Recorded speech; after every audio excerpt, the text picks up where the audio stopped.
अकेला जिया, किसको बनाऊं दाल रोटी अकेला जिया, किसको बनाऊं दाल रोटी अकेला जिया। सास ससुर से हो गई लड़ाई, सास ससुर से हो गई लड़ाई, सैया जी गए रिसियाई अकेला जिया, सैया जी गए रिसियाई अकेला जिया। किसको बनाऊं दाल रोटी अकेला जिया, किसको बनाऊं दाल रोटी अकेला जिया।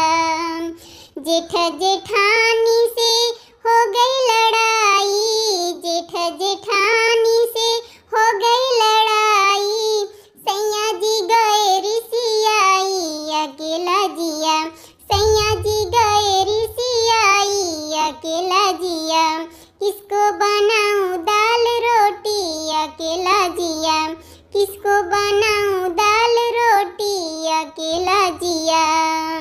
देवर देवरान से हो गई लड़ाई, देवर देवरान से हो गई लड़ाई, सैया से हो गई नाराजी अकेला जिया, सैया से हो गई नाराजी अकेला जिया।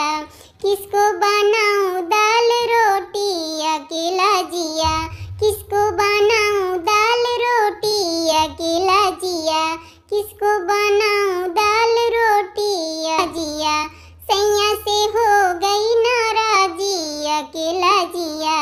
किसको बना